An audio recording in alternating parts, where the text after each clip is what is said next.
Përshëndetje dhe mirë se erdhët në Ma Shqip. Sot do të filloj ndryshe episodin sepse është dita që na kujton kush jemi, një popull që nuk dorëzohet kurrë. Nderime për Ismail Qemalin, për Isa Boletinin, për çdo luftar që ngriti flamurin dhe mbrojti me gjak deri te legjendarja Demjashari dhe gjithë dëshmorët që sakrifikuan për lirinë tonë. Kudo ku ka shqiptar sot në botë, nga Tirana, Prishtina, Shkupi, Ulqini, Presheva, diaspora, sot jemi një këmbë, një zemër, një flamur. Le të nderojmë të kaluarën, të punojmë për të ardhmen dhe të mos harrojmë kush jemi. Gëzuar 28 nëndorin me krenarin që na mban gjallë. Pas këtij urimi nga studiot e Ma Shqip këtu në Boston, dua t'ju prezantoj të ftuarin e radhës, që është një shembull i qartë se si një njeri shqiptar mund të integrohet dhe të shkëlqejë në sistemin amerikan të drejtësisë, pa harruar rënjët, komunitetin dhe identitetin e tij. I ftuari im është si shumë shqiptar të komunitetit tonë, ka ardhur me familjen e SHBA kur ishte vetëm 13 vjeç. Falë sakrificës së familjes dhe punës së tij të palodhur, ai sot është prokurori i parë shqiptar në institucionin e akuzës në Boston. Miq me mua sot është prokurori Hans Hysenaj, i cili prej vitit 2023 ushtron këtë detyrë pranë institucionit të akuzës në qytetin e Bostonit. Hansi, faleminderit që erdhët. Përshëndetje Flamu, faleminderit që më solle. Gëzuar edhe juve 28 vjetorin, në nëntorin dhe gjithë të mirët dhe me fat për çdo gjë. Faleminderit për pranuar ftesën dhe për të sqaruar publikun. Shteti Massachusettsit ka rreth 7.2 milion banor dhe është i ndarë në 11 distrikte, njësoj si rrethët në Shqipëri.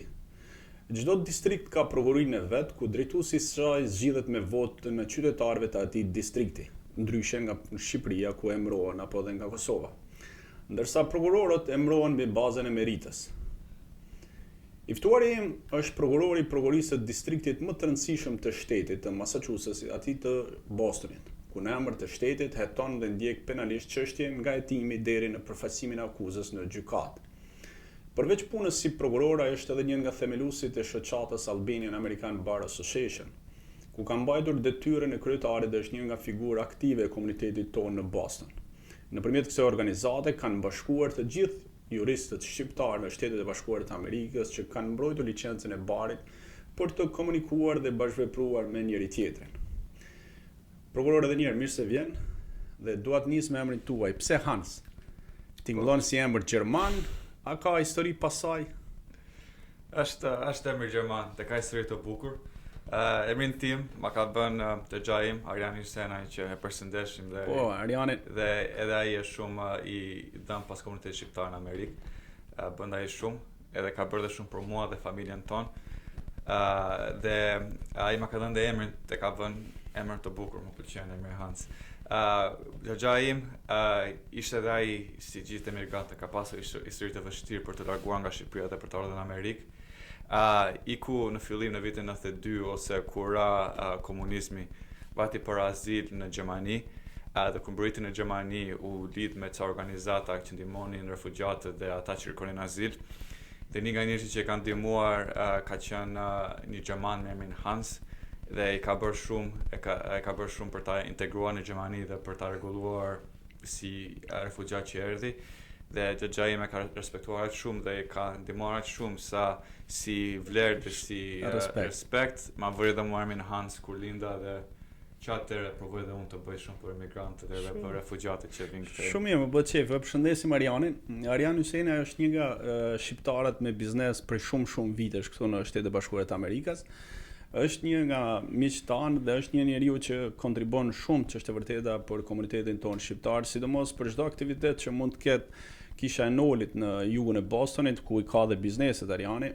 Është i pari i cili përgjigjet dhe ndihmon të gjithë personat për çfarë do të jetë organizimi që bëhet aty, por edhe për njerëzit komunitetit shqiptar të punësuar pranë biznesit. Kështu që e përshëndesim.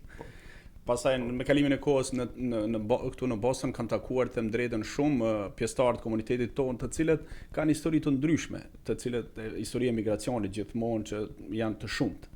Por me kalimin e kohës ndoshta edhe mund ta ftoj një ditë. Po, besoj se do kishte qejf të vinte dhe të fliste dhe ai për historinë e vet, që histori shumë interesante dhe pas e më interesante se historia ime edhe. Është e diskutueshme. Ai histori e migracionit ka, ndërsa ju keni histori suksesi. Po, edhe ai ka shumë sukses. Në biznes patjetër. Po. Ansi, ku keni lindur ju në Shqipëri dhe ku keni jetuar dhe si ka qenë fëmijëria atje? Kam lindur në Fier, në 96-ën, në një lagje që si di me thënë të drejtën, por shumë shpejt pas linda, koma beb i vogël, familja ime lëvizin në Tiranë, dhe që andej jam rritur derisa emigrova në Amerikë. Kur jetova në Tiranë, ishte shumë fëmijërie bukur, lozja shumë me shokë e shoqe, jetoja afër shkollës time dhe i shkoja në shkollë gjithë kohës, bëja shumë aktivitete, loqja shumë sporte, takoja shumë njerëz, isha shumë i lidhur dhe atë ekzistovash në komunitet, provoja sa më shumë që të nifja sa më shumë njerëz. Dhe kur isha në shkollën e kaloja këndshëm, ishte vend që më pëlqente shumë, mbadje të tërë në shkollë më nifnin mua, më nifti motrën, se patëm të rinjta shkollë, më niftin prindrit. Edhe interesante ishte nga që jetoja qafër shkollës, sa do njerë kur nuk isha në mësim që duhet të dhja me shokët, mësuesja shkonte te shtëpia ime. Ku është Hamsi? Thoshe mamit edhe mami, pastaj më thoshe mua edhe se bëja më pastaj sa kohë. Po ishte shumë gjë e bukur, fëmia më ka pëlqyer shumë, më ka dhënë shumë karakter dhe zot doja të ndryshoja për asnjë lloj gjëje. Në fakt e vërtetë, në Shqipëri jeta është pak më ndryshe se sa këtu, por ju keni ardhur në moshën 13 vjeçare këtu në Shtetet e Bashkuara të Amerikës, një moshë delikate që është e vërteta. Dhe ishte vështirë përshtatja me bashkëmoshatarë që ishin rritur ndryshe këtu në Shtetet e Bashkuara të Amerikës. Po, ishte shumë e vështirë. Janë bota komplet ndryshe. Fëmijët në Shqipëri janë shumë ndryshe, fëmijët me andej rriten komplet ndryshe me çdo lloj aspekti të jetës. Dhe kështu në fillim ishte si një përputhje karakteri, me thënë të drejtën. Jeta ime ishte shumë ndryshe me jetën e fëmijëve, karakteri im ishte ndryshe me karakterin e fëmijëve, humori, biseda, fjalimi ishte komplet ndryshe dhe donjëherë stononte aq shumë sa futesha në telasje me shkollën se nga që ose bëja shaka që fëmijët këtej i mirnin për keq ose i mirnin për ofendim që thjesht shaka që bëja gjithkohë në Shqipëri që komplet ndryshe, ose si dhe sa çik më agresiv ose më arrogant se duheshe, pa asnjë lloj ligji, pa asnjë lloj gjë të keqe, thjesht ashtu ishim mësuar dhe ata nuk e kuptonin.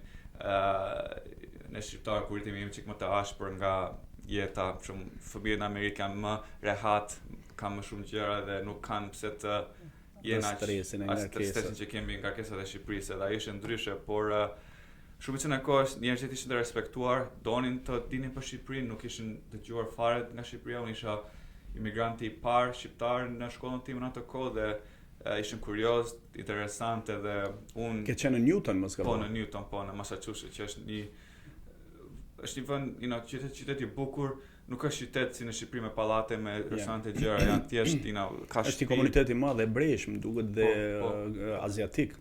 Po, dhe shumë edhe rus, kultura të ndryshme. Shumë kultura të ndryshme dhe nuk ka fare shqiptar. Besoj se tani pak ka ndryshuar ndoshta për kohën që keni ardhur, ka qenë pak më ndryshe. Besoj në kohën tim për shembull ishin vetëm 2 familje shqiptare në të qytetin. Të Newton. Që është gjithaj Newton në fakt, edhe i ka hapësirë të madhe. Po pse zgjodhët studioni drejtësinë? Dhe ku keni studiuar? Pse ç'ne të kujtua kjo fakti që duhet vazhdosh drejtësinë? Pat në shkëndija apo si? Më pëlqen drejtësia, besoj se kam vënë re që njerëzit janë vrarë shumë, jo thjesht janë vrarë nga armët, po janë vrarë nga sistemi, janë vrarë nga kultura, nga gjërat civile dhe më pëlqen që ti provoja të ndihmoja, ti jepja çik drejtësi. Unë u rrita në Shqipëri në ato kohë kur po bëheshe që komunizmi kishte rënë, po bëheshin ato lloj institute dhe tribuna që të rregullonin kohën e komunizmit, të rregullonin kohën e shtetit, të rregullonin ata që kishin krijuar kaq gjëra të këqija kundër luftës në Ballkan që bën atë kohë. I shikoja në televizor, i shikoja se sa mirë drejtësia i jepte ambicia dhe i jepte drejtësi njerëzve që ishin vrarë ka shumë nga ca njerëz që kishin bërë krime më të mëdha. Në pëlqente që njerëzit ndjeshin mirë kur drejtësia funksiononte mirë. Ndjeshin sikur ato hallet dhe gjërat e këqija që ndodhen u rregulluan nga ato drejtësia dhe më pëlqente shumë dhe do doja të bëhet të njëjtën gjë, se ishte një gjë që me gjithmonë i ndihmonte njerëzit që të rregulloheshin, të ndjeshin mirë, prandaj ndoqja. Pra në synim jot pak a shumë i drejtësisë ka qenë, po themi që kur ishit i vogël apo pas ardhjes në Amerikë më shumë të është bërë kjo pjesa që do të ndjekësh sistemin e drejtësisë, po themi, të studios për ligjin. Po, që kur isha i vogël, të doja të bëjsha diçka në drejtësi dhe të bëjsha avokat. Baba im ka qenë, si thua, biznesmen në Shqipëri që merreshe me tregtime gjëra, edhe ai visha kostume, edhe unë që i vogël i visha kostumet e babait që të bësha edhe unë zyrtare dhe diçka e tillë. Po shumicën e kohës i shikoja nëpër televizor gjëra edhe me të drejtën unë i vogël është pamundur që të jetosh në Shqipëri dhe mos ta shikosh pak drejtësinë që mungon ose gjëra që janë të pa se kam probleme. Po, që ka probleme edhe pse i vogël nuk e aq i mbrojtur sa nuk mund të shikosh këto gjëra dhe i shikoni ndjenjë dhe do dosh që ti rregullosh të bësh një gjë të mirë dhe që atëherë doja dhe s'ka gjë më të mirë që të shkollosh në Amerikë për mendimin tim. Ka shkollë më të mira. Edhe sidomos në drejtësi, Po si e përshkruani rrugën për të hyrë në sistemin amerikan të drejtësisë, duke qenë se shumë shqiptarë shohin një gjë si të paarritshme? Po, është e vështirë me të drejtën dhe dogënia po mos thoya që nuk kanë qenë shumë veta që më kanë ndihmuar. Ka shumë shkolla shtrenjtë dhe prindët e mi kanë bërë shumë sakrifica me financa, me shumë gjëra që të më ndihmonin. Unë vetëm këto lloj kohë kam filluar që të bëj lekët e mia që të punoj, po shumicën e kohës për shumë kohë jam ndihmuar financiar nga prindrit që i kanë krijuar shumë, kështu që leku është gjë e madhe. Duhet të kesh shumë bursa, duhet të rregullosh shumë gjëra dhe duhet të bësh shumë sakrifica që ta ndjekësh të rrugën. Pastaj me njerëzit dhe me lidhje që shikoja gjatë organizatës të shqiptarëve të juridikut Albanian American Bar Association, shumë veta që kishin bërë këtë rrugën time që më drejtuan, më rregulluan. Në atë kohë një nga presidentat, kryetarët e shoqatës nifte një nga persona që ishin në komunitetin që zgjidhnin studentët për të futur në shkollën e juridikut dhe më bëri që të takosha me ata njerëzit që të më niftin mua, kur ta bëj aplikacionin të paktën ta dini se kush ishte si fytyrë, jo vetëm emër në një listë.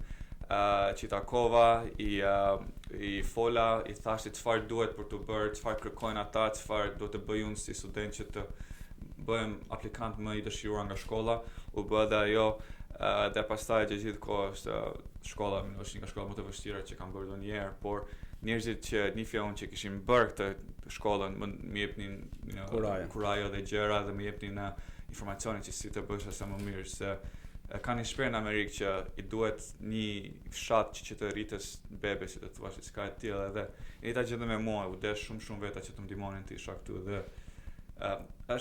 është e bërë, është e mundshëm. Çdo njeri mund ta bëjë. Unë them që po e bëra unë, mund ta bëjnë të tjerë, por duhet të kesh support, duhet të kesh njerëz që, si thua, janë kanë rrjeten, connection të njohje, të orientimet se ku janë. Se realisht këtu në Shtetet e Bashkuara të Amerikës shumë gjëra ndodhin edhe për shkak se njerëzit nuk kanë shumë informacion, nuk kanë pas shumë akses.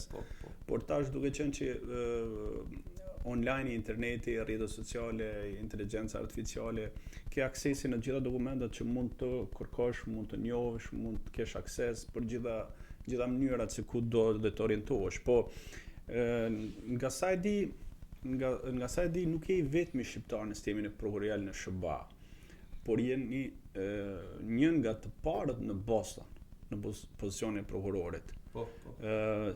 Gjithashtu keni qenë një kryetar i Albanian American Bar Association.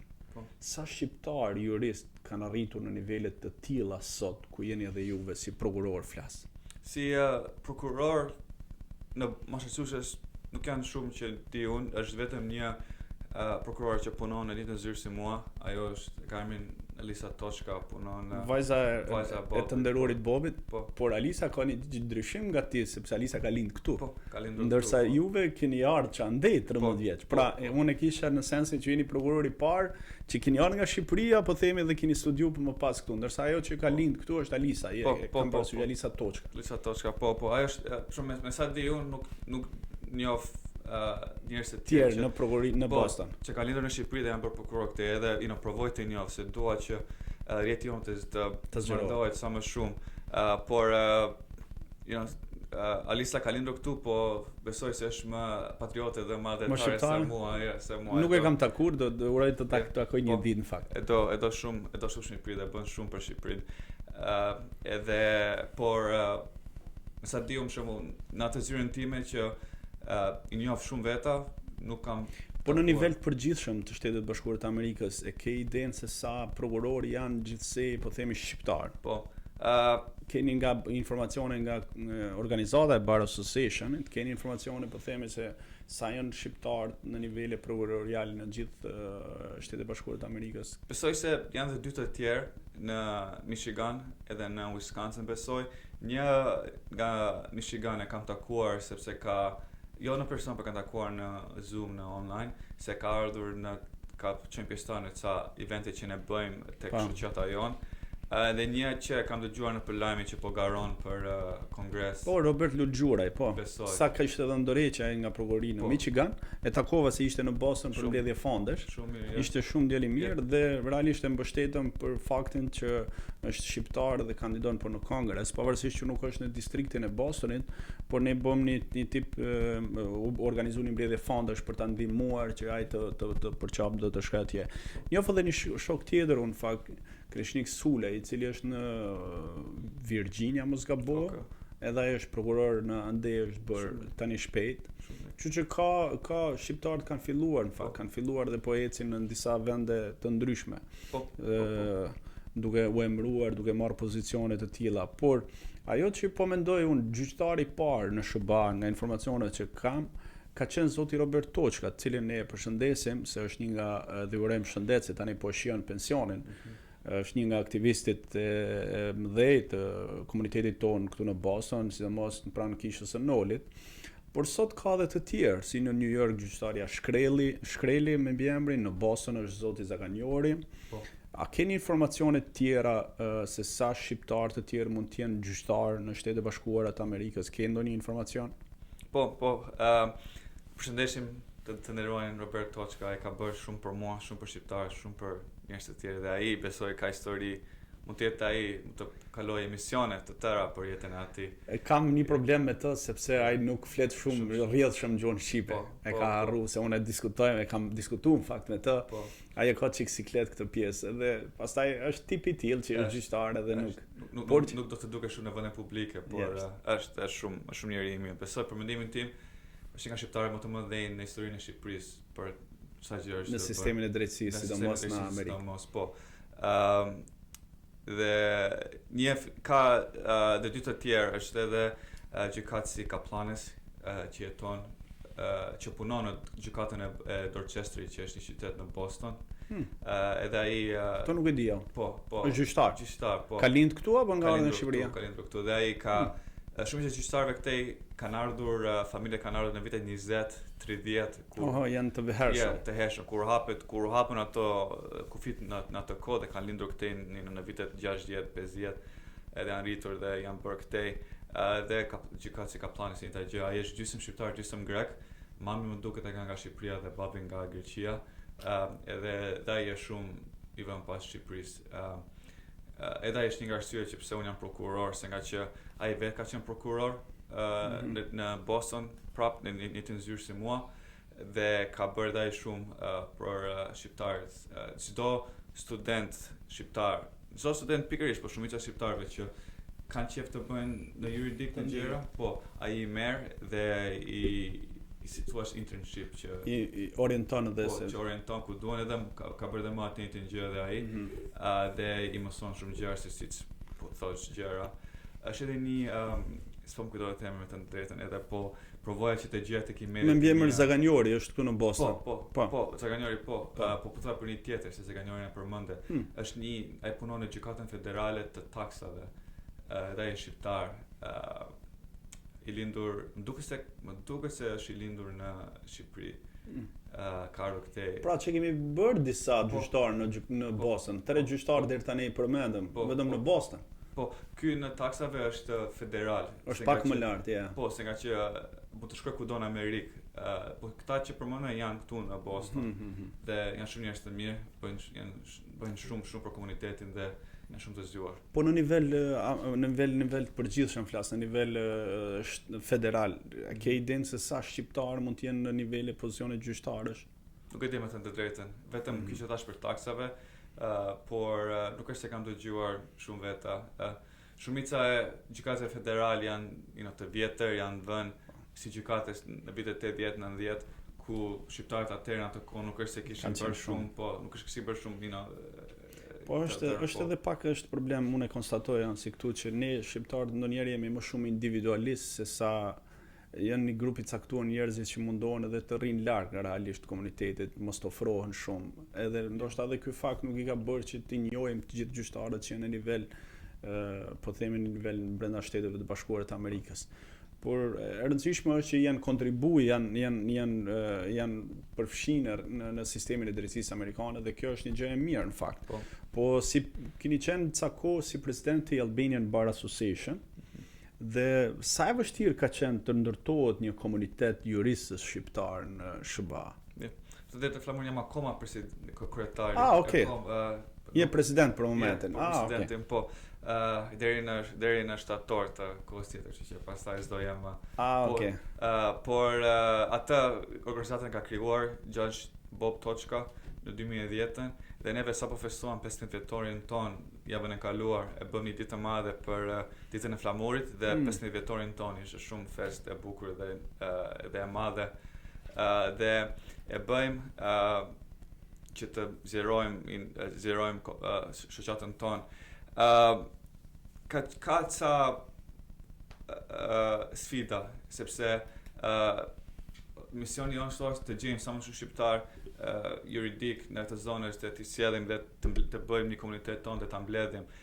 Judge Toçka e ka filluar dhe ai është shumë aktiv që të gjejë shqiptar.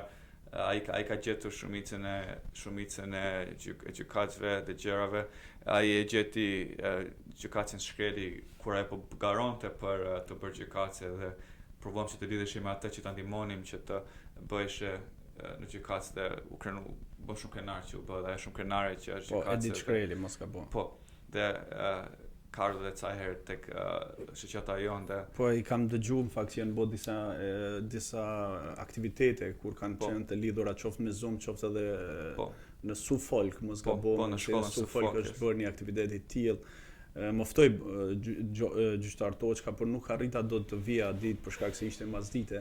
Edhe nuk kisha mundësi të vija sepse aty ishte edhe gjyqtari Kaplanc, me sa e di. Bile ka qenë personi i cili do moderonte atë aktivitet më duket.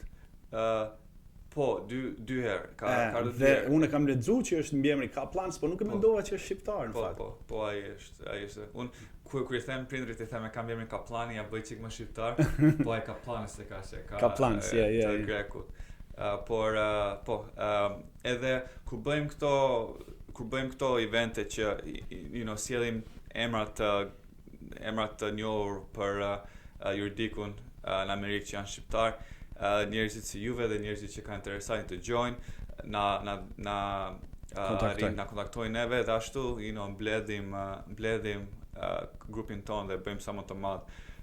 Tani jemi mbi 330 antar, po edhe janë gjykatës, janë avokat, janë student, janë kushdo që është interesuar dhe. Domethënë edhe studentët mund të bëhen pjesë e kësaj, jo vetëm ata që kanë mbaruar po themi Bar Association, kanë marrë licencën. Po, dhe studentët. Dhe ne ofrojmë që sa më shumë student, si nga Shqipëria, si nga Amerika, kudo ku mund të duhen të na kontaktojnë dhe të na afrojnë, sepse misioni jonë është që ta lidhim një komunitet të madh dhe të ndihmojmë ata që duan të krijojnë karrierë të tyre juridike në Shqipëri, në Amerikë. Dhe I ndihmojmë në çdo që mund të duhen. Po në fakt është edhe Rezarta Mataj, gjithë gjyqtarja me cilën unë kam pas kënaqësinë të kem intervistën e parë me të, dhe ajo është prokurore tashmë në Arizona, mos gaboj. Po si është ti prokuror në Shtetet e Bashkuara të Amerikës, konkretisht po themi në Boston, a është e vështirë të ndjekësh çështje të mëdha penale me FBI-n apo policinë e Bostonit? Duke qenë se në Boston është ndër qytetet më të sigurta në Shtetet e Bashkuara të Amerikës, cila është sfida reale e të qenit prokuror këtu? Po. Do edhe unë të prezantoj edhe një gjykatëse Mataj, dhe ajo është takuar me neve, ajo bën shumë për shqiptarët këtu, bën shumë për organizatën tonë dhe shumë aktive dhe shumë vajzë zgjuar dhe dhe ajo ka bërë shumë që të kryej karrierën këtu dhe e falenderojmë. Këtu qarku i sufok që quhet ku është gjykata e Bostonit është një nga qarkët që ka më shumë çështje në vit, më duket mbi 20-25.000 çështje në vit. Dhe sfida e parë është që ti menaxhosh të tëra këto. Sfida e parë është të kesh njerëzit që ti menaxhojnë të tëra këto çështjet. Dhe besoj se Boston është qytet i sigurt nga puna që bën policia, nga puna që bën qeveria, nga puna që provojmë të bëjmë neve dhe nga puna që provojmë të bëjnë çdo antar të komunitetit, sepse nuk është vetëm puna jonë që e mbajnë Bostonin e sigurt, janë institucionet qeveritare që të ndihmojnë, janë shkolla që edukojnë njerëzit që të bëjnë karrierë, të respektuar dhe jo karrierë krimi, dhe janë edukimi i komunitetit. Janë edhe njerëzit që ndihmojnë njëri tjetrin që ta largojnë nga jeta e krimit, që janë shumë veta, shumë organizata. Shumica e problemeve në Boston provojnë që të rregullojnë jashtë gjykatave dhe provojnë që të ndihmojnë njëri tjetrin në atë lloj mënyrë. Por neve prap ka krime të rënda. Bostoni është një qytet që ka shqetësjeteti gjithë Massachusetts ka vino 7.2 milion banor, por ka aq lëvizje që nuk janë banor që Bostoni kryeqyteti. Kryeqyteti që mund të në një farë kohë, edhe pse ka 7.2 milion banor, popullsia mund të shkojë gati 11 milion banor me turista, me student, me njerëz, edhe si ka shumë njerëz ka dhe shumë mundësi për të lënduar dhe për kriminalitet, dhe neve merremi shumë me kalimin e drogave që kalojnë midis Bostonit në vende të tjera. Bostoni ka dhe port të madh, kështu që ka të bëjë dhe ajo. Merremi me ato gjëra, ka shumë probleme me armët që ka tërë Amerika probleme me armët, merremi edhe me ato gjëra. Dhe sfida që janë është që ti mbledhim sa më mirë çështje që të ndihmojmë komunitetin, po të ndihmojmë dhe ata që dënojnë nga sistemi jonë, se e di që një nga pyetjet që do më bësh është për rehabilitimin. Po është për rehabilitim apo ndëshkim, dhe neve provojmë që të bëjmë më shumë rehabilitim edhe më pak ndëshkim, sepse nga që neve dimë që njerëzit që neve mund të fusin në burg ose mund të dënojmë pas me burgim ose me këto vende, e dimë që pasi të mbarojnë vitën e burgut do vinë prapë në komunitetin tonë. Edhe duam që kur të vinë, të integrohen, mos të jenë të dëmtuar nga ndonjë gjë që nga do në burg, po ta kuptojnë që është bërë gabim, të kuptojnë që kur janë në burg të bëjnë gjëra që t'i ndihmojnë që të bëjnë një jetë sa më të saktë dhe të vinë prapë në komunitet, dhe kur të vinë prapë të integrohen dhe mos të bëjmë ato gabime që kanë bërë.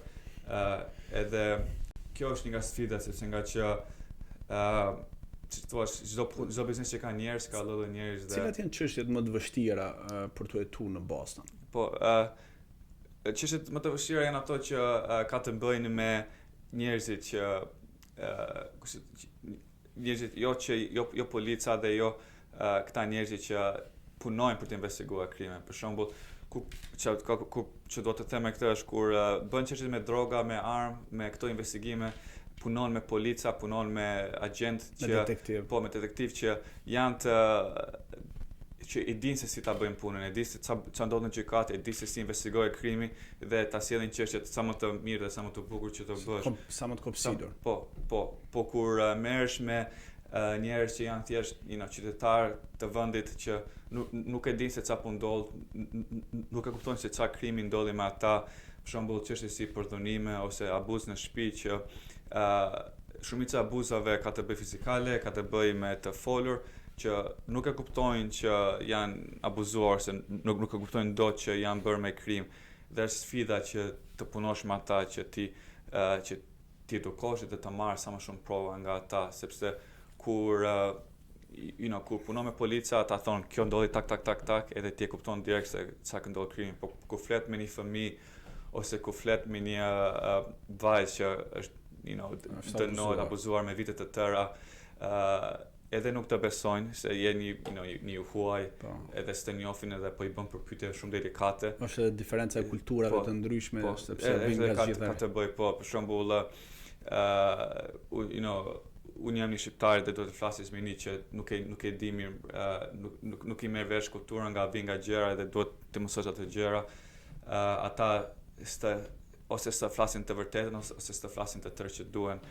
Shumicën e kohëve, krime që ndodhin midis njerëzve që njohin njëri tjetrin, edhe ka të bëjë dhe ajo delikata që po që babai që të dhunon ose po që krimet brenda familjeve, ata ti nuk është mund të futesh edhe ti bësh pyetje kur babai është në domën tjetër dhe ti je me atë në domën tjetër edhe pastaj pasi ikën ti ata jetojnë prapë një tjetrin edhe i bën shumë punë delikate. Ato janë të vështira se nga që se thash nuk duan të flasin me ty se nga që është më mirë të vazhdoj jetën kështu se sa të krijoj gjëra të këqija, probleme.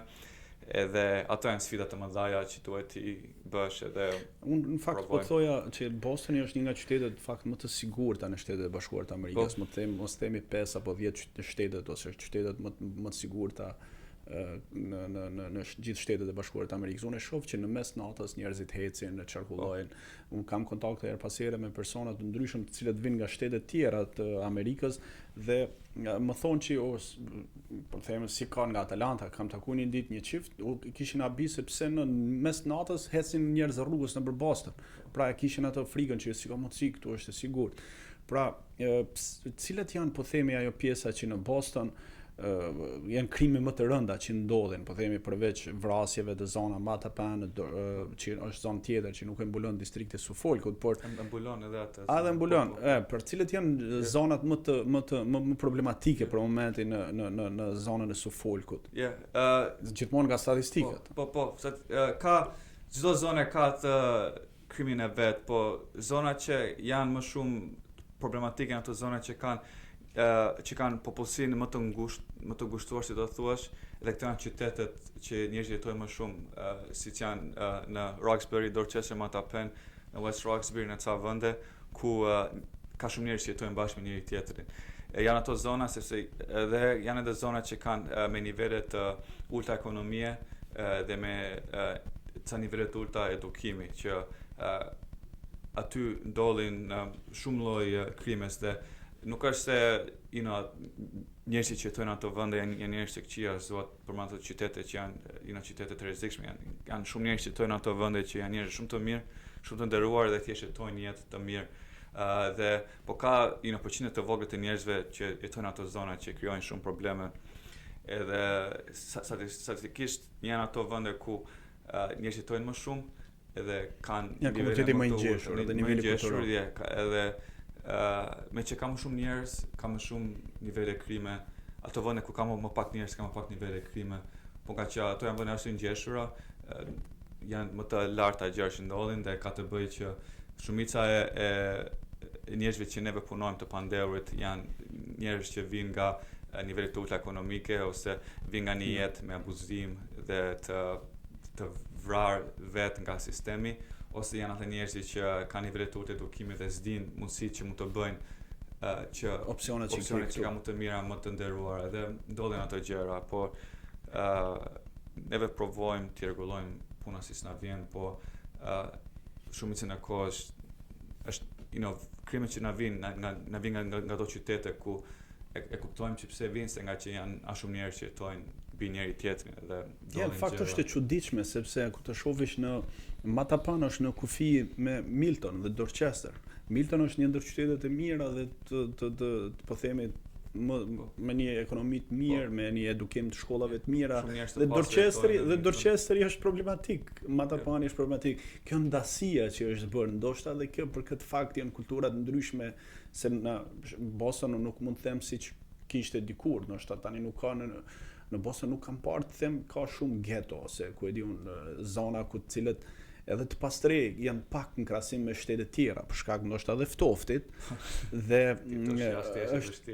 është edhe më pak ka nivel të tillë të pastreve. Pra a janë edhe pastreët persona që shkaktojnë më shumë probleme në Boston apo janë nga statistikat, nga ato se çfarë pa hyrë çështjeve konkrete? Ke të drejtë se Bostoni si qytet është qytet i pasur dhe edhe kur themi neve të varfër në Boston, nuk është varfërsia në atë nivel që e mund ta mendojmë neve që s'kan bukë të hanë ose jetojnë të stre. Këtu si the nuk ka si thua ghetto që kemi mësuar për filma, po janë njerëz që jetojnë në shtëpi të mira, janë pallate të mira, po vetëm në statistikisht janë më të varfër se njerëzit e tjerë që jetojnë në Massachusetts, që Massachusetts shumë shtet i pastër, besoj. Po të ishte shtet më vete, mund të ishte shteti i 10 më i pastër në botë, me gjithë shtetet të tjera të botës. Për këtë drejtë që për shembull, mund të jesh te kjo rruga dhe mund të kesh probleme, mund të jesh te kjo rruga tjetër dhe është s'ke fare probleme. Është ndasi e çuditshme. Çuditshme si thua, besoj se mund të ketë edhe eksperta që kanë të jetën që mund ta studiojmë se ndodh ajo gjëja. Por si thua, të pastre nuk është se bëjnë shumë krima. Shumica të pas krimave që shikojmë që vijnë nga të pastre janë krima që duan shumë krima të jetës, që ose mund të hyjnë ambient për të fjetur brenda një vend, ose për të vjedhur, shumica kohë vjedhin gjëra për të ngrënë. Dhe edhe pse situacia është krim, neve nuk e quajmë krim të rënd, se nga që e kuptojmë që pse ndodh ajo gjëra, janë krime të jetës dhe mendojmë dhe provojmë që t'i ndihmojmë. Çfarë më vjen për keq ndonjëherë, shikojmë që krimet e të pastreve rriten në nivel gjatë ditëve, gjatë kohëve të ftohta, se nga që provojnë që të bëjnë krime që të paktën ose të futen, të jetojnë në një ambient ngrohtë të flenë. Që të paktën të flenë në burg, që kryejnë krime për të shkuar në burg për shkak të sigurisë që kanë për tjetër. Mund të flenë, mund të kenë ushqim të hanë 3 herë në javë, që është gjë e rëndë ta bësh, është mendim i rëndë ta bësh, po shikojmë që rriten ato statistika edhe neve mendojmë se mund të jetë ajo ose shtot do të ikin lart ftohtë. Pse edhe sot për shembull është nuk e di mbase kur erdha unë këtu, më ishte mbase -6 gradë Celsius. -5-6. Është të mendosh të rish larg jemi brenda edhe duhet të jemi ngrohtë, por ndodhin ato gjëra dhe nuk e di a njeh atë zonën në Roxbury, Mason Cass që quhet që ku janë edhe shelter që rrin. Janë ata që jetojnë të pastret, ose është zona fër spitalit dhe është zona e caktuar nga qyteti që shumica që rrinë edhe ka shumë përdorje droge. Ato lloj krimesh mund të ndodhin, ose vjedhje të vogla, vjedhin një bicikletë për të lëvizur, ose vjedhin kuti ose për të shitur për të blerë ndonjë gjë. Që janë këto në varësi, addictive që i quajnë. Gjëra që duan që të bajnë veten gjallë. Po prap kriminaliteti në krahasim me New Yorkun apo shtete tjera është më i ulët në Boston nga statistikat me sa e shoh. Po, nuk e dish gjeneralisht sa di unë, nuk e di shumë i detajet e statistikat në vendet e tjera, por shumë neve kemi nga varësit më të pakta, dhe ca është interesante se nga që arsyeja pse është ajo, është nga që mjekësia në Boston është aq e avancuar sa njerëz që mund të vdisnin në vende të tjera, sipas mjekësisë të Bostonit, doktorë që janë kaq të talentuar i mbajnë gjallë, edhe ajo edhe ulë ajo statistikat e njerëzve të vdekur. Shumica në kohë kemi çështje neve që shikojmë që goditen me armë ose me thik, edhe janë aq të rënd, janë aq të vrarë sa ti vendoa ky iku. Ky mbare. Po pastaj shkon në spital dhe pas 3-4 ditëve del nga spitali i gjallë, dhe ka të vetëm se doktorët janë aq të talentuar. Ka shumë të mirë, ka të bëjë dhe ajo, për shembull që mjekësia i mban njerëzit gjallë. Edhe ul numrin e vrasjeve. Po plus ka të bëjë edhe që policia e Bostonit është shumë polici progresive, profesionale dhe mund shumë ndarë në komunitet, se unë e shoh kur u thoj natën nëpër Boston, gjithandej për 1 minutë e gjys e ke policinë në vendin në një ngjarje që ndodh një aksident, tani përplasje apo diçka e tillë, shoh që janë gjithkohës në rrugë në çarkullim. Janë gjithkohës në rrugë dhe janë quhet polici komuniteti që shumica njerëzve mund të kenë probleme që kanë me policinë, i urrejnë ose kanë ato sfidat, po policia e Bostonit me gjithë, qeverinë e Bostonit provojnë shumë që policia të bëjë për komunitetin dhe të ndihmojnë. Dhe jo ajo, po kanë dhe shumë si më thosh resources në Shqip që kanë shumë logjistikën, mbështetjen, materiale dhe mbështetje që mund t'i zgjedhin krimet shumë shpejt edhe mund t'i ndihmojnë ato gjëra që ndodhin. për shembull shumicën e kohës kur dolin këto vjedhjet nga shtëpit, o vjedhin bicikleta, vjedhin pako, vjedhin gjëra, shumicën e kohës i kapin me minuta dhe sjellin mbrapsht gjën që e kanë vjedhur. Po, edhe ndodh shumë çështje që shikojmë shumicën e kohës shumë herë dolin këto, po. Janë kapur në flagrancë në farë mënyra dhe minuta të tëra, edhe ka çështje minutash. Po, që Bosnia është i vogël si qytet, është ka qytete më të vogla në Amerikë, shumë Bosnia vetë tamam është i vogël, edhe si e ke thënë policia shkudo në komunitet, edhe po se kapi ai që ose ajo që u përgjigj është një poshtë në rrugë që thotë okay që nga ky këtu dhe dollin dhe ato gjëra. Zbulueshmëria është e lartë në Boston. Po, e krimeve. Po, shumicën ka pak krime që nuk i zgjedhin dot. Me sa di unë. Po, nuk kuptohet, me informacionet përgjithshme, nuk po hyn me detaju me çështje konkrete. Se për shembull, shumicën neve na vjen shumë çështje, edhe neve kur na sjell policia çështje se ata janë ata që i bëjnë edhe dosje dhe na sjellin neve.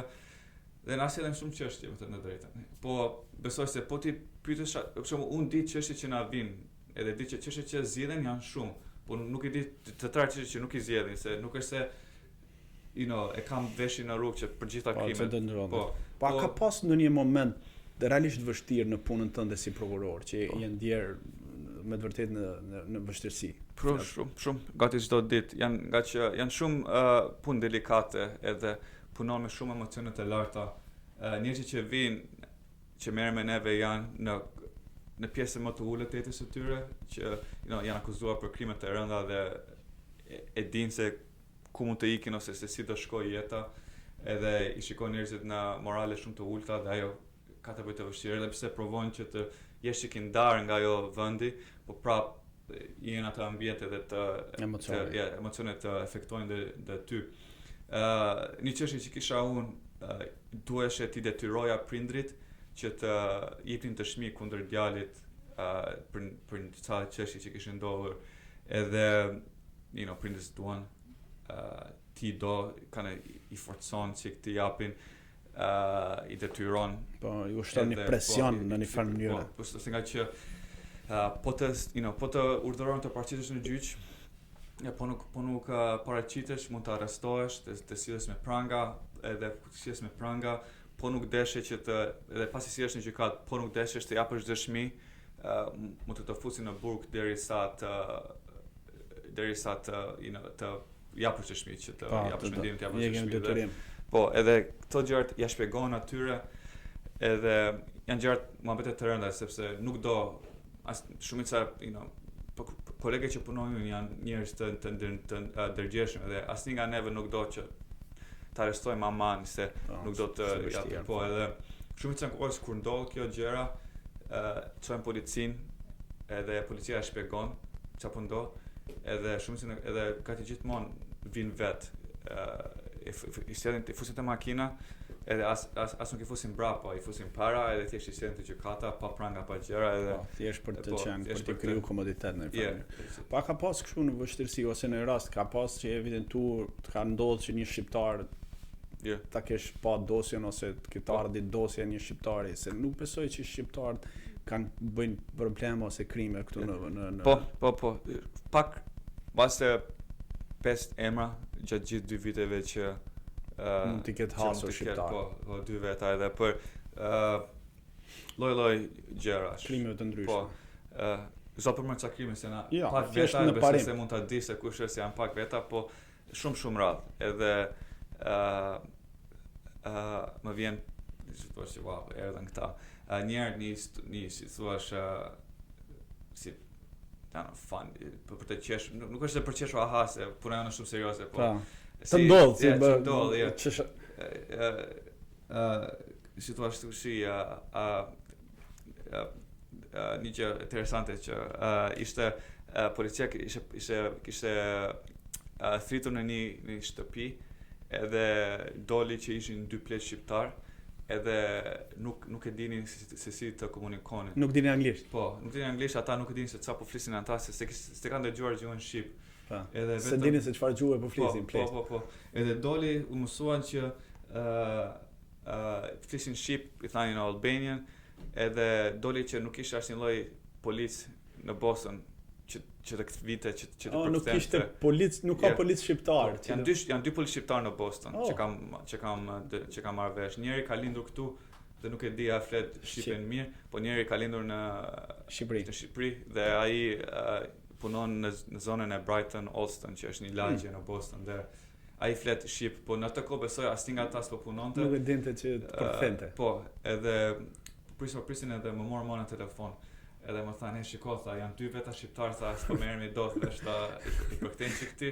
Mirë thashun, edhe vata unë aty dhe po bëra atë punën. Po, edhe për fat të mirë ishte thjesht kështu thirrje për ambulancë dhe gjëra, nuk ishte ndihmë për ambulancë, që kishin probleme po për ndonjë gjë me krimi.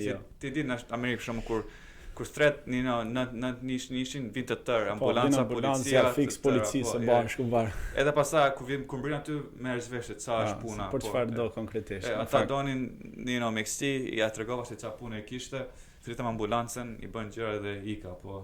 Po kështu në aspektin e krimeve, domethënë nuk e konstatuar në shqiptar që është në krim të rënd në zonën e Bostonit, nuk ka në fakt. Jo shumë krime të rënda, dy ishin krime të rënda që po ndoshta në dhunë se shqiptarët janë çik agresiv edhe. Po, ashtu ishin, edhe po pastaj si thua, akuza është e rëndë, po faktet nuk janë të rënda, për shembull. Nuk ka prova shumë. Po, ose që dolën, për shembull, po të godas me ndonjë shkopun ty, ai është krim i rëndë, se nga që quhet është felony që quhet dhe mund të futesh në burg për 5 vite. Edhe pse se nga që shumica ai lloj krimi është kur ndodhin gjëra të rënda që krime dhunë. Po edhe pse të godita me shkop shumë edhe vetëm sa të në vrat dorë nuk është në krim. U bëre çik me të vrar, është një të akuzë si të marrë me thikë dhe ta fusën thikën edhe të po, pse nga që ajo është fakti, po edhe pse shkrimi i rënd nuk është se faktet janë të rënda dhe po kështu deri tani besoj që kanë ardhur shqiptarët se ne kemi zakon që është djali filonit prokuror, hajde të shkojmë të futemi mik te ai që ta rregullojmë çështjen. Një nga ato ndodhi ashtu edhe ndodhi aq keq nga që u tërhoqa edhe e oqa veten time dhe e lash që po e lash të në gjykat tjetër, se nga që unë e mora dosjen, se nga që thash me që janë shqiptarë unë flas shqip, të orientoj dhe të ndihmoj. Të orientoj dhe ta bëj sa më të thjesht si për avokatin atij që nga që nuk flet gjuhë mirë edhe për unë që të rregulloj më mirë, se nga që ishte çështje e vogël, çështje. Po s'kishte në krim të rënd. Çështje edhe po ai u bë shqiptar të bën aq të lidhur që po ky është shqiptar, po kështu i po ashtu edhe thash nuk bëhet kjo gjëja këtu. Merruni dikush tjetër. Ja, nuk bëhet kjo në Amerikë, nuk. Do fillon ndërhyrjet. Shok pas shoku. Ja, ata ishin babi thoshte mua dhe unë më gjeta me babin, i thash jo këtë s'do. Domethënë vazhdojmë edhe këtu ne kemi atë idenë që hajde të shkojmë të futemi mik se ai se e kemi shqiptarin aty. Është në gjakun ton. Po i thash to Lora. Sa do të ndihmosh po. Unë po ndihmoja shumë me sa mund nga pa u bërë ndere që ja bëja sa më të thjesht të ndodhte po që të favorizoj pozitivisht në një farë mënyrë me aq prova sa ka. Po edhe ju thash jo favorime se duhet të jesh i ndar, po thjesht që ti je më objektiv. Po, më objektiv edhe thua që është kultura, që ta kuptoj që kjo është kultura dhe këto mund ta bëjmë, po pastaj filloi të kalon të atë nivelin edhe e thash edhe ja dash dosjen kolegëve të tjerë e thash mos. Në fakt kjo është problemi se nga Shqipëria shumica njerëzve është i bien shkurt, e kupton, edhe kjo është ajo një problem tjetër. Pikërisht ajo ndodhi që si zonë Shqipërisë të kohës, po nuk mund ta bësh këtu. Sidomos unë që sapo kisha filluar si prokuror edhe thash. Nuk ndodhen. Po është çuditshme për të lloj gjërash edhe në Shqipëri mund të bësh i pastër, po këtu futesh në burg edhe nuk është ky vendi që mund të bëjnë ato gjëra. Po, si ku shihni veten në të ardhmen? Prokuror federal, avokat mbrojtës, gjyqtar apo thjesht drejtues në një institucioni, si mendon? Se cili ka ambicet e veta? Ja, sigurisht, më thënë të drejtën, unë kur fillova të bësha prokuror, do doshta të bësha prokuror federal, se nga që ca më pëlqen mua, është prokuror federal në Amerikë, janë edhe prokuror që janë internacional që bëjnë punë në vende të tjera.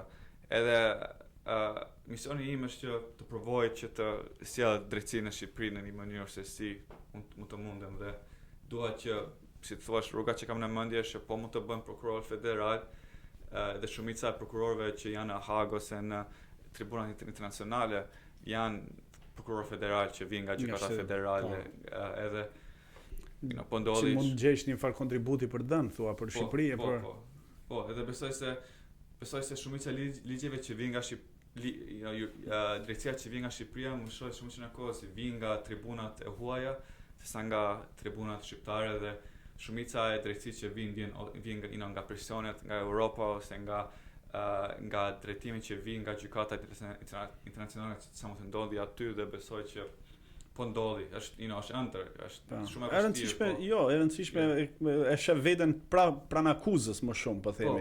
Pranë prokurorisë. Prokurorisë. Çefi është që të vazhdosh ose karrierën në sistemin prokurorial. Po, diçka të tillë.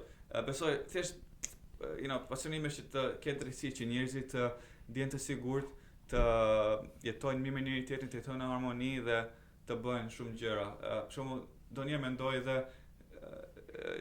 që si themin jo drejtues, po të punosh në shoqata që ndihmojnë njerëzit si vende gjëra komunitetet edhe këto humanitare.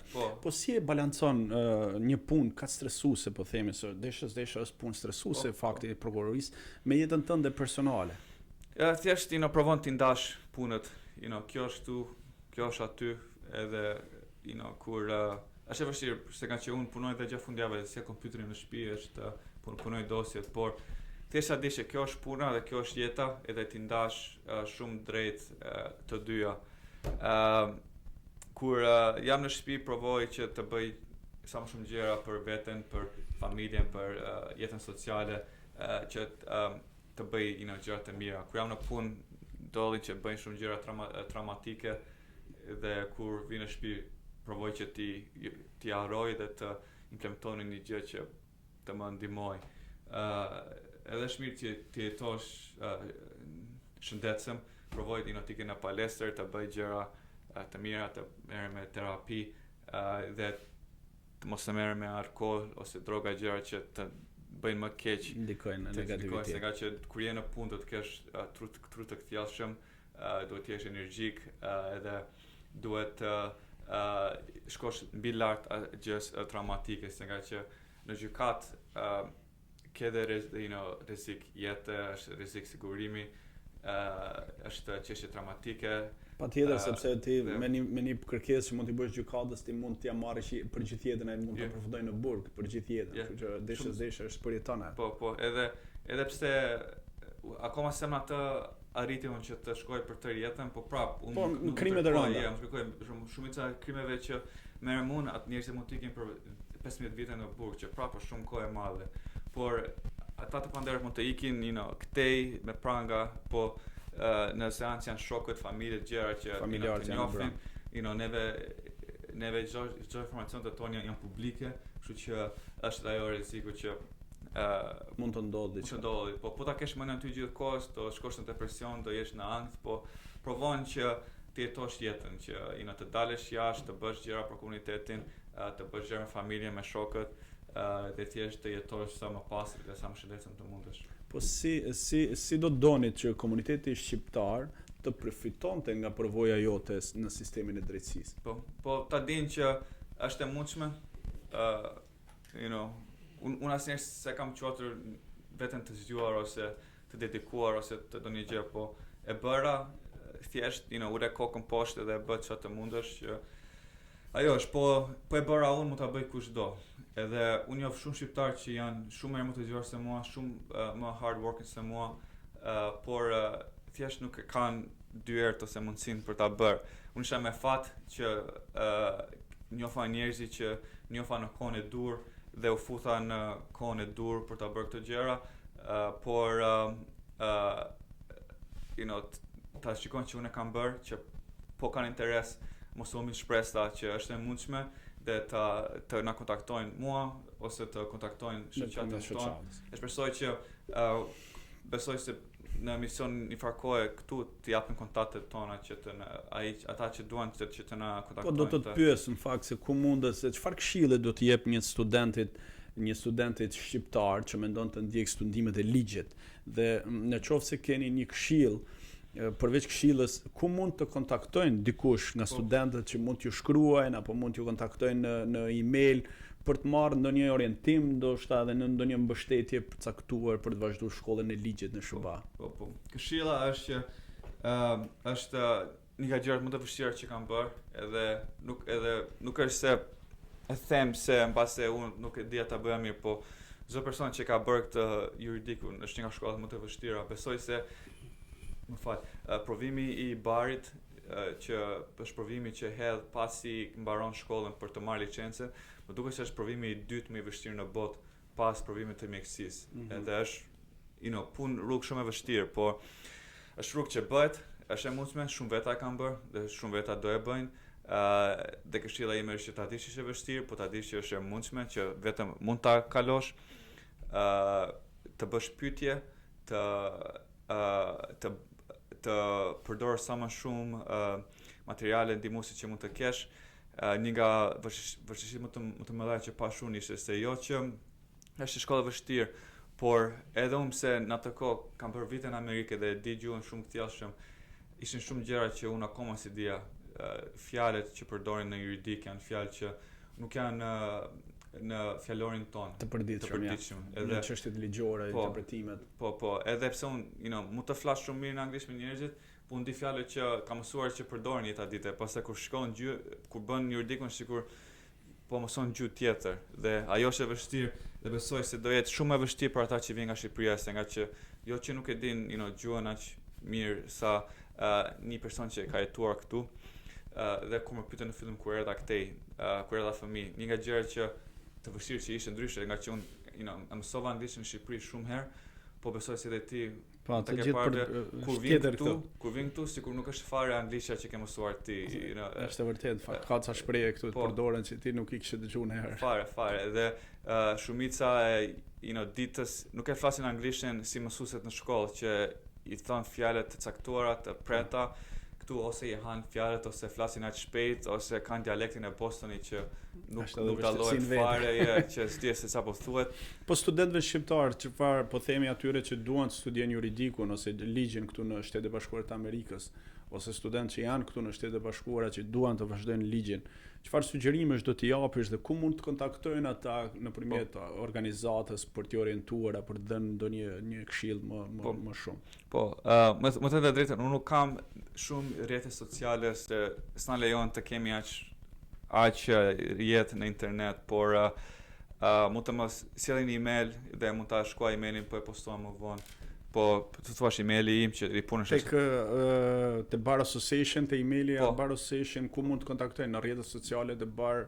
Po. Bar Association ka LinkedIn, ka Facebook, ka Instagram, dhe kemi emailin ton që është albanianamericanbar@gmail.com. Shumë mirë. Edhe është gjithmonë i monitoruar nga shumë veta, dhe shumica njerëzve që na komunikojnë nga LinkedIn-i, ne i përgjigjemi, në Instagram, Facebook, në email i përgjigjemi dhe provojmë t'i orientojmë sa më shumë. Pra të gjithëve që duan të vazhdojnë ndjekin shkollën për juridik, sapo prokurori ja u dha të dhënat dhe adresën ku mund t'i shkruani dhe dikush do t'ju kthej përgjigje për t'ju orientuar se çfarë rrugë do ndiqni, qoftë për të vazhduar studimet e ligjit këtu, qoftë edhe për të ndihmuar në intershipe apo në literaturë apo orientime të caktuara. Po, dhe Albanian American Bar është emri për çdo lloj faqe në rrjete sociale. Dhe si the për internship, kjo është nga arsye pse duam komunitetin sa më të madh, se shumica e njerëzve që na kontaktojnë neve i lidhim me avokat ose njerëz të zonës tonë, po. Edhe punojnë me gjykatës, punojnë me avokatë të tjerë, vinë shumë veta që unë dua të punojnë në imigracion. Neve kemi 10 avokatë që punojnë në imigracion dhe i shkojmë atyre, themi, hey, ky personi do këtë, edhe i lidhen edhe bëjnë një gjë. Edhe provojmë që të lidhim sa më shumë, provojmë të rjesim, të zmadhojmë rjetin tonë që çdo person që të na arrisin neve të ketë një gjë që mund ta orientojmë. Me që jemi këtu te emigracioni, se në fakt më erdhi një si pyetje. Në Boston ose në shtetin e Massachusetts ka shumë zyra ligjore shqiptar që janë me avokat? Ka shumë, ka bini 100 besoj në Boston, në Massachusetts flas në nivel. Po, që kanë avokat që zyra avokatie. Po. ose kanë licencat. Po, ose gjë avokat ose puna në avokat. Për shembull, nga 330 veta që jemi neve, mbi gjysmë e atij numri janë njerëz që punojnë në Boston dhe në çakët e Bostonit. Wow. Po, se ka që, neve provojmë që shoqata jonë të jetë sa më e mashme, po nga që neve shumica jetojnë në Boston, shumica atyre jetojnë në Boston, dhe ka shumë veta, dhe i shikon rap kudo, për shembull unë në gjyq kur unë jam gati çdo ditë në gjyq si puna, dhe shumë herë kam parë që vijnë avokatë që i njoh nga shoqata që bëjnë çështje aty dhe i takojnë po ti këtu. Po kjo çështja e imigracionit të ICE-it që ka pas probleme në Boston, po themi disa debate, merret institucioni zyra juaj për këtë pjesë apo vetëm kur ka ndonjë akuzë merret? Nga çështja tëra, nga që imigracioni është ligj federal, dhe ne jemi ligj lokal, mund të kalojmë orë ta shpjegojmë se ku është shqimi midis. Pra vetëm në qoftë se ka krime, atëherë po merreni juve, ndryshe merren imigracioni, besoj. Po, gjithmonë për personat e paligjshëm që janë me qëndrimit paligjshëm, jo ata që kanë bërë krime. Po, ne s'merremi fare me imigracionin në gjykatën tonë. Mandje ICE siç bën punën, prokurorët tonë dolën në televizor që për ta shpjeguar që sa e ndarë është linja midis neve dhe ICE-it. Ndodh që shumë nga të pandehurit tonë bëjnë krime dhe pastaj sa lënë gjykatën mirë nga ICE fusin i furgon dhe i çojnë nga i çojnë. I kthejnë mbrapsht nga kanal. Por ka pas raste këtu në Boston. Po, shumë raste, është shumë raste, shumë herë që një nga të pandehurit ton arrestohet, vinë në gjykatë, del nga gjykata, pastaj mirë dhe neve nuk e shikojmë më fare. Por neve nuk ndorim dot. Nuk komunikojmë me ICE-in, ata s'na flasin neve. Nuk duam të komunikojmë, se nga që dukemi sikur edhe neve po ndihmojmë, kur puna jonë është që thjesht të zgjerojmë krimin siç është, dhe të merremi me akuzën para nesh, jo me çështje imigracionit edhe. Po se është sektor tjetër që merret me imigracion, nuk ka një lidhje juve. Juve kanë përshtypje përfshihuni vetëm kur ka një krim që mund ndodh ndonjë përplasje mes ICE-it dhe personave të tjerë që mund të kryejnë një vepër penale, atëherë besoj juve angazhoheni. Po shqiptar, ke dëgjuar në rast në Boston që ICE është marrë me shqiptar, keni pas ndonjë? Nuk e di me thënë të drejtën. Thjesht nga njohjet që keni në miqësinë mes avokatëve të tjerë të ndryshëm, them ka pas në rast që edhe shqiptar janë bezdisur ose kanë pas raste me ICE. Se di, nuk e di me thënë të drejtën. Janë ca veta që shqiptar që ishin në gjykatën tonë që ka pas çështje dhe si kemi parë më, mendja më shkon aty që mund të kenë pas probleme të tilla ose shqiptarët edhe largohen në fakt. Po është ajo kultura po iki ose po mkapin, po më arrestojnë më mirë po iki. Ose vin këtu thotë kjo që nga kot po iki më mirë. Po ikemi shtet tjetër edhe ndodh. Unë e di që udhtën edhe shpesh në Shqipëri. Si e ke pa, e ndjek sistemin e drejtësisë atje ose reformën e fundit që kanë ndodhur institucionet si SPAKU apo çfarë mendon për këto organet speciale që janë ngritur në Shqipëri? Po, të drejtë nuk e ndjek shumë me detaj, vetëm sa të dëgjoj ndonjëherë ose ja vë syrin. Po unë jam fan i SPAKut, besoj se çdo lloj shtet i duhet një shoqatësi SPAKU që ta kuptojnë që asnjë nuk është mbi ligj, dhe ta kuptojnë që kur votohesh si politikan i njerëzve, duhet të kesh besimin e njerëzve dhe duhet ta preshësh besimin e njerëzve, kështu që më pëlqen puna që bën SPAKU. Për një farë kohë besoj kur ishte me Altin Dumanin që kam këtu mbrapa, u bë i mirë, u bë i ndar nga influencat e politikës dhe bëri vetëm misioni që të dëshkonte ata që bënin krime më të mëdha nga korrupsioni ose nga ato që thynin ligjet ose të drejtat e publikut. Kështu që më pëlqen, gjithmonë ka punë influenca që punon SPAKU, ka shumë presion politik që jo mos ta bëj ato ose mos ta bëj atë, por të tërë dim neve që sa korrupsion dhe sa krim kanë nga qeveria e Shqipërisë, edhe isha të punoj mirë, isha që të heqi ata që duhen hequr dhe të vëj ata, dhe populli të vëj ata në krye që duhen të vënë, por më sa shikoj unë, shumica njerëzve që arrestohen ose i shkojnë në përgjigje njerëz që provat janë të larta që kanë bërë ato krime që thonë që kanë bërë, edhe është mirë që funksionon ashtu. Pa shef vetën ndonjëherë, a mendon që mund të kthehesh në Shqipëri të kontribosh në sistemet e drejtësisë? E ke menduar ndonjëherë? Sepse kemi rastin konkret nga Bostoni, gjyqtarja, po themi këtu punonte në një zyrë avokatie, gjyqtarja Zaçe, e cila shkoi dhe u bë kryetare e gjykatës kushtetuese në Shqipëri. O bë shumë. A e mendon që mund të shkosh edhe ti një ditë kontribosh në Shqipëri? E mendoj ndonjëherë, me të drejtë. Ma pëlqen Shqipëria. Pëlqen jetesa në Shqipëri, ka alegri, ka gjëra që këtu si di, për shembull, si se di ti, që më kujtojmë neve mund të mbyllemi në shtëpi me javë të tëra pa lëvizur fare, se thjesht është jeta. Por thjesht në Shqipëri, çdo gjë, më pëlqen jeta, për shembull që del jashtë, pin kafe, bën gjëra kështu, jetë sociale pak më shumë. Edhe pse ka shumë probleme, dita nuk i ndjen shumë, thjesht do kafe, do... Pra nuk është se mendon faktin që mund të shërbesh prokuror apo të shkosh në Shqipëri në një institucion drejtësie. E mendoj. Thjesht dua që sa të rregulloj gjëra këtu, konsolidohem këtu, ti bëj gjërat saktë, edhe po mu hap mundësia, edhe ndodh ajo që mund t'i kanë dhe ti bëj sa të mundu. Para se të vim në fund, çfarë bën një prokuror në kohë të lirë në Shtetet e Bashkuara të Amerikës? Çfarë frymëzon, me çfarë frymëzohesh më shumë, po themi, përveç asaj ti e the pak më lart që mundohem të dal të lexoj, po të shkof. Si e kalon kohën e lirë një prokuror? Po si prokuror, si të thuash, kur jam, kur jam në punë ose në gjëra që jam, si të thuash, akoma në orën që punoj si prokuror, provoj që të lexoj ligjet, provoj që të lexoj updated se ça thot gjykata, se ça do të bëj. Shkojmë në shumë trajnime, gati çdo javë duhet të shkojmë në trajnime nga puna që janë patjetër se si trajnime vazhdues, si thua. Po, vazhdues, bëjmë atë. Flas after punës, pas punës. Po. Si është koha pas punës? Yeah. Keni në klub prokurorësh të cilët merren, se përgjithësi Shtetet e Bashkuara ka shumë klube të cilat funksionojnë me grupe. Po. Unë jam me fat tani që punoj në Boston, që është tamam në qendrën e Bostonit, dhe çdo gjë është afër.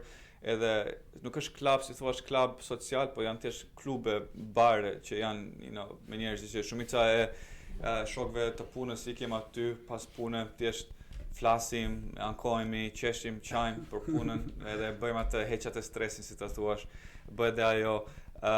Por klube që kam vetëm shoqatën amerikanëve që bëjmë shumë gjëra pas punës, si steti, njerë që bëm bas dite, që nuk mund të vjetë do. Po, ajo është pas punë, mbarojmë punën, shkojmë tek Suffolk, shkolla, bëjmë përgatitje gjëra, ajo ndodh. Pastaj ikim në shtëpi, flem gjumë. Si gjithë. Po, bëjmë pak në 8 orë gjumë. Keni mesazh për shqiptarët e rinj, sidomos, ose edhe këtë vjetër këtu në Amerikë që thyen ligjin. Çfarë duhet të bëjnë? Po, besoj mesazhi është që jeta është më e mirë se thjesht të thyesh ligjin, të jetosh sa më ndershëm, të mundshëm, të jetosh jetë të pastër.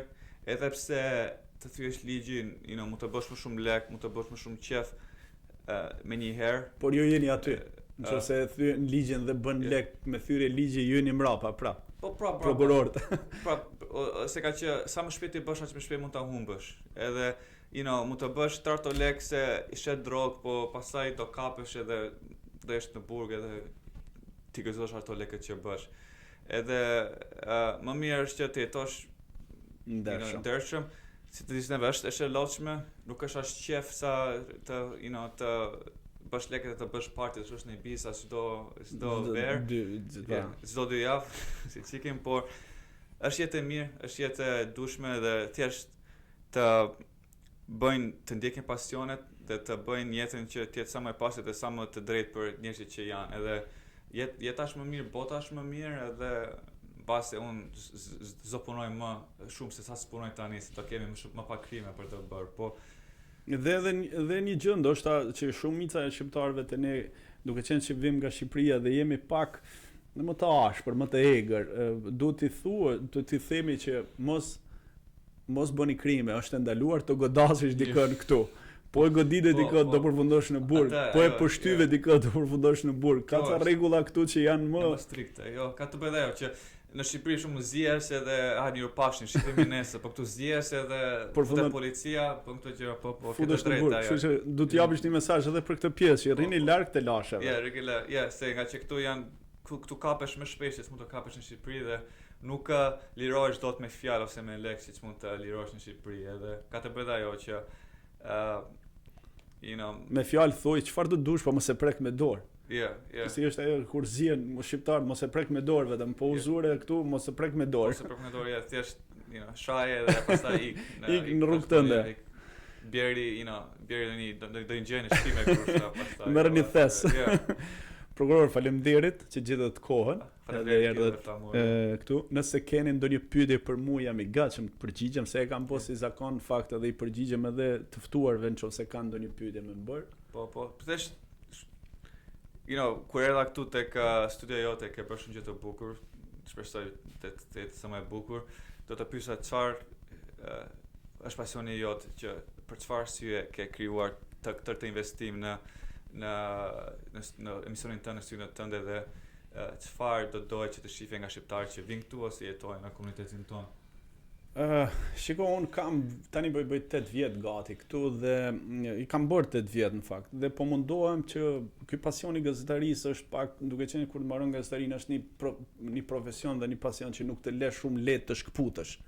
Do të jesh shumë gjëra të keq që të vendosish për shkputje. Dhe unë kam menduar që mos të shkputem. Dhe unë kam pa më të arsyeshme që të bëj diçka që edhe ne shqiptarët në Boston të kemi një dritare ku të promovojmë njëri tjetrin, të promovojmë gjërat pozitive, të promovojmë, po themi, edhe njerëz të suksesshëm si rasti juaj, prokuror, që nuk ka shumë të tillë.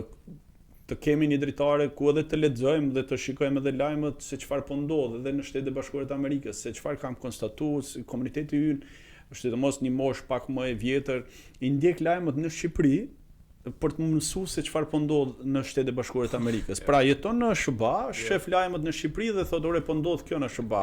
Dhe unë këtë po mendoj që të bëj një farsynimi që këtë kategori njerëzish që mos të kenë më mundësi të shohin vetëm mediat në Shqipëri, po të shohin edhe këtu. Dhe për këtë fakt unë me datë 28 sot, me datë 28 nëntor, lançoj edhe webin Median Online, që do jetë mashqip.com, ku do ketë lajme dhe informacione të ndryshme në lidhje me çfarë po ndodh në Kosovë, në Shqipëri. Do fokusohet në nivelin e sistemit të drejtësisë, gjithashtu do fokusohet në diasporë, në Shtetet e Bashkuara të Amerikës dhe në lajmet e Shtetet e Bashkuara të Amerikës, ku njerëzit mund të lexojnë dhe të kuptojnë se çfarë po ndodh këtu. Pra do të jetë një dritare e cila mund t'i shërbejë të gjithëve për t'i pasqyruar çdo aktivitet që bëhet, qoftë edhe nga ato çfarë thatë ju në kuadër të organizatës. Dhe për këtë fakt kam menduar që duke qenë që unë kam profesion gazetarin dhe mendoj që të bëj një dritare të vogël, sa do të vogël që njerëzit edhe të komunikojmë edhe të njihen me njëri tjetrin, sepse ja unë u surprizova që kemi këtu gati rreth 100 avokat, po themi 100 shqiptarë që kanë marrë licenca, por ama kemi 2 prokurorë. Kemi 3 gjyqtarë. Kjo është gjë e mirë sepse po inkuadrohemi në komunitetin amerikan, sepse deshëm ne jemi kemi ardhur dhe kemi vendosur me lënë Shqipërinë apo Kosovën, dhe kemi ardhur këtu dhe normalisht duhet të integrohemi edhe në Amerikë, duhet të integrohemi edhe në pjesën e politikës amerikane, jo vetëm në faktin e institucioneve. Dhe unë për atë përgëzova Robert Lulgjurajn që kandidonte për Kongres. Ne duhet të angazhohemi të marrim pjesë edhe në council ose në qytetin, mayor ose në këshillin bashkiak, pra të angazhohemi në politikë edhe këtu për shkak për të kontribuar për komunitetin. Kështu që kjo është edhe arsyeja që unë jam munduar dhe po bëj diçka në lidhje me këtë të medias. Po, është shumë mirë dhe me gjithë fat e shpresoj të shkosh sa më lart dhe ta arrish pasionin që ke. Faleminderit. Shumë faleminderit që mësova dhe gëzova pavarësinë dhe juve. Faleminderit. Miq, ky ishte episodi i sotëm me një shqiptar të suksesshëm që na bën krenar të gjithëve. Ju urojmë sukseset më tejshme në karrierën e tij. Ne do të shihemi në episodin e radhës. Deri atëherë bëni subscribe në YouTube dhe na ndiqni në rrjetet sociale Mashqip me Flamur Vezaj. Na shkruani për çdo personazh, ide apo temë që dëshironi ne të trajtojmë. Dhe mos harroni, tashmë mund të ndiqni edhe në media online mashqip.com, ku do gjeni lajme të fundit nga Shqipëria, Kosova, diaspora dhe SBA. Ku do ketë lajme edhe për aktivitetet e shtetasve ose komunitetit tonë këtu në SBA, do ketë lajme se çfarë po ndodh dhe cilat janë politikat që Shtetet Bashkuara të Amerikës marrin, apo shteti Massachusetts apo shtetet të ndryshme që ndeshje i prek edhe komunitetin shqiptar për të informuar se çfarë po ndodh. Do kemi lajme edhe nga kronika e zezë nga Shqipëria, po themi, ose nga lajmet e aktualitetit, të cilët do ketë një vend të konsiderueshëm, gjithashtu edhe lajme nga Shqipëria. Kështu që deri atëherë dhe mos harroni të na ndiqni. Shihemi në episodin e radhës. Faleminderit dhe mirupafshim.